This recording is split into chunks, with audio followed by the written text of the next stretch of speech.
Bienvenidas y bienvenidos nuevamente a este microvideo sobre la asignatura de investigación jurídica. En el primer video dimos cuenta de algunos métodos filológicos, del método gramatical, del método lógico y en parte del método sistemático. Resta hablar del método histórico y del método teleológico. Recordemos que estos métodos son los métodos privilegiados por las interpretaciones o investigaciones normativistas.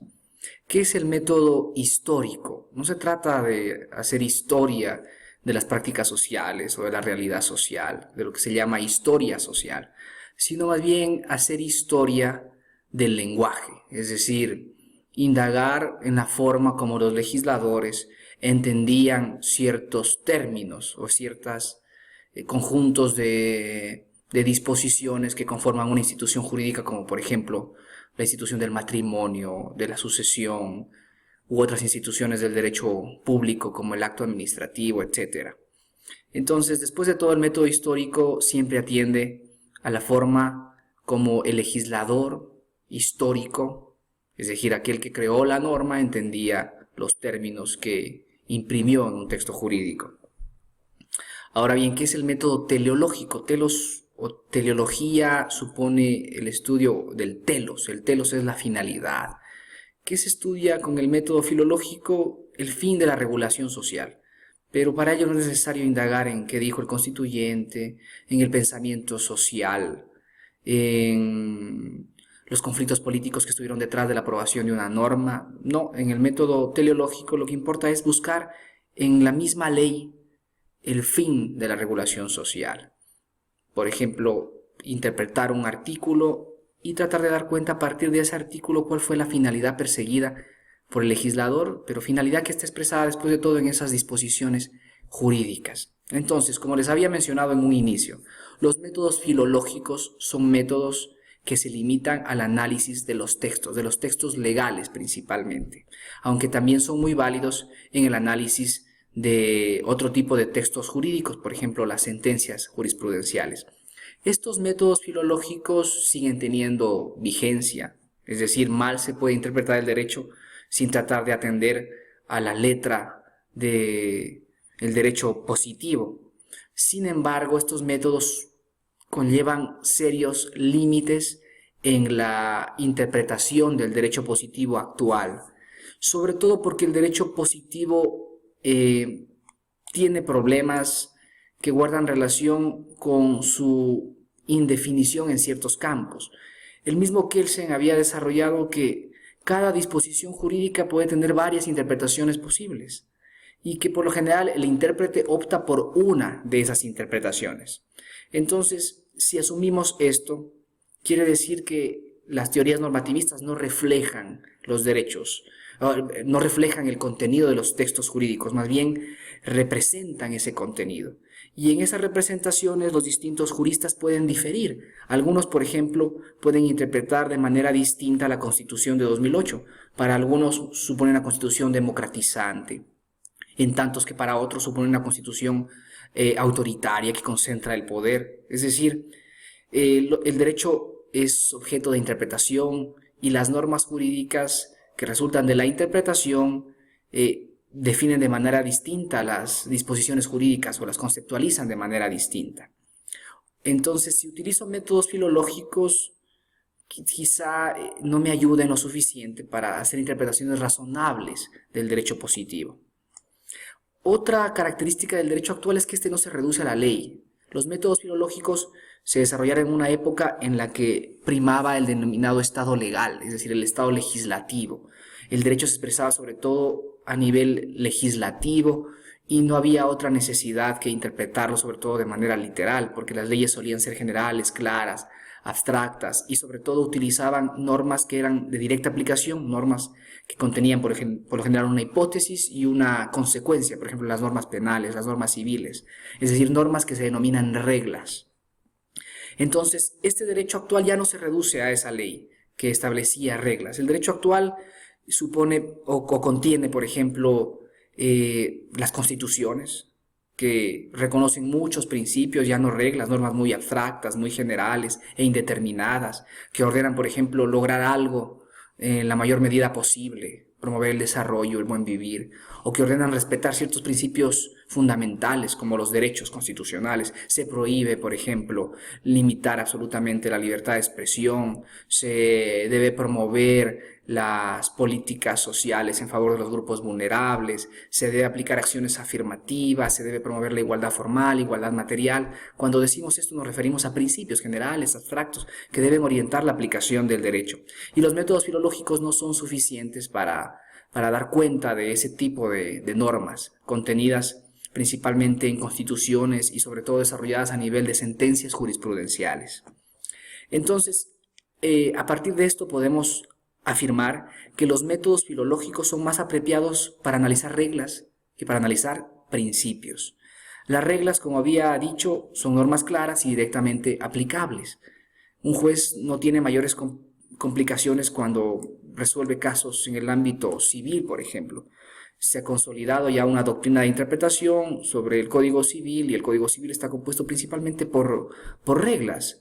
Tiene que ver con la forma de regular la propiedad, los contratos, las obligaciones, las sucesiones, el matrimonio, los alimentos, etc. Y no hay mayores dificultades a menos que esas reglas tengan que confrontarse con principios. ¿Qué son los principios? Los principios, en cambio, suelen ser normas también, es decir, interpretaciones de disposiciones jurídicas generales y abstractas. Generales porque los principios suelen aplicar en muchos casos. Por ejemplo, pensemos en el principio de igualdad formal, que prohíbe todo tipo de discriminación arbitraria. Además, estos principios son abstractos. El mismo principio del que hablaba es un principio que se sitúa en un nivel de abstracción mayor y que para poder ser desarrollado tiene que concretizarse en casos concretos. Por ejemplo, cuando se resuelve conflictos judiciales en los que se afirma que una persona fue discriminada por su raza, por su etnia, por su condición de VIH, etc. Estos principios además están contenidos en constituciones o en cuerpos normativos y por lo general atienden a valores que no siempre son uniformes. Por ejemplo, si hablamos de democracia, la Constitución de 2008 recoge principios propios de la democracia participativa, pero también principios propios de la concentración del poder mediante el hiperpresidencialismo y la herencia conservadora de América Latina, tomar las decisiones en pequeños espacios con una sola persona que concentra el poder. También recoge una visión de la democracia representativa, es decir, la elección popular, el voto y la búsqueda de voces plurales en la asamblea, es decir, hay principios que se orientan hacia valores distintos y de allí que sea difícil responder a ciertas preguntas, como por ejemplo, ¿se puede reelegir indefinidamente un presidente en Ecuador? ¿O qué tipo de consultas populares proceden y qué tipo de consultas populares no proceden? Etcétera. Es decir, los principios, además de ser generales y abstractos, se relacionan con otros principios que atienden a valores distintos. Y cuando ustedes tienen principios relacionados con valores o valoraciones distintas, en los conflictos jurídicos es necesario elegir uno de esos principios, priorizar uno de esos principios. De allí que se haya desarrollado en el ámbito de las teorías normativistas lo que denominamos métodos consecuencialistas. Y el método por antonomasia de la interpretación constitucional, sobre todo hoy en día, es el método de la ponderación. Un método que trata de dar respuesta a estos conflictos entre principios o que intenta también dar cuenta de cómo los principios pueden imponerse sobre las reglas. Ya lo vamos a ver. Entonces, la ponderación, a diferencia de los métodos filológicos, no se ocupa del texto literal de la ley, aunque es muy importante tomar en cuenta el texto literal de la ley. De lo que se trata sobre todo es de tomar decisiones que sean razonables y equitativas. Aquí lo que importa son las consecuencias de la decisión, el trato que le voy a dar a las partes involucradas en un conflicto. Este trato en la ponderación, como lo sugiere su propio nombre, supone pesar los intereses de cada parte y supone un trato equitativo, dar a cada cual lo que le corresponde. Pero ¿cómo defino cuál es el trato equitativo? Pues bien, lo que propone la ponderación, que se ha desarrollado históricamente desde la jurisprudencia del tribunal, desde la Corte Suprema estadounidense y también en la jurisprudencia de intereses alemana, es que las decisiones recurran a medios, es decir, medios que voy a utilizar para resolver un conflicto, medios que deben ser idóneos, es decir, medios que sean conducentes a lograr un fin determinado. Por ejemplo, Si yo lo que busco es evitar discursos de odio en los medios de comunicación, pues quizá puedo prohibir a los miembros del Ku Klux Klan que hagan proclamaciones de odio racial en los medios públicos. Y quizá ese medio sea idóneo para evitar discursos de odio. Además, ese medio debe ser necesario. Hay que buscar un medio lo menos gravoso posible al principio, a los valores que salen perdiendo en un conflicto. Siempre cuando existen conflictos entre principios toca priorizar un principio y detrás de ese principio hay un valor. Cuando se elige valores, lamentablemente siempre hay una pérdida en un valor que debe ser optimizado, pero que lamentablemente cede frente a la priorización de determinado valor. Pensemos en el ejemplo que les proponía. O sea, por una parte, este derecho a expresarse libremente, como dicen los americanos, en un libre mercado de ideas. Y por otra parte, el derecho, por ejemplo, del pueblo afro y de la sociedad estadounidense a no ser sometidos o a no escuchar discursos que promueven el odio racial o la discriminación. Es decir, el derecho a no ser discriminados, a no ser estigmatizados. Entonces, si bien los dos principios son importantes, la ponderación exige optar por uno de ellos.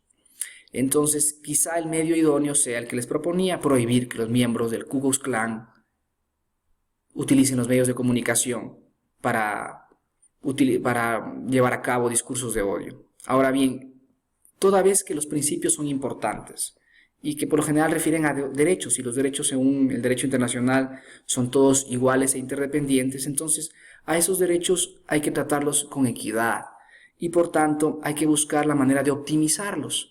De allí que sea procedente buscar medios que sean idóneos, que sean necesarios, es decir, que no existan otros medios menos gravosos, porque de esa manera logramos que exista una verdadera proporcionalidad en el análisis de un caso. Entonces, como pueden colegir, este método de interpretación es un método que no se limita al análisis del texto legal, sino que piensa sobre todo en la forma como resolver un conflicto en base a lo razonable y a la equidad.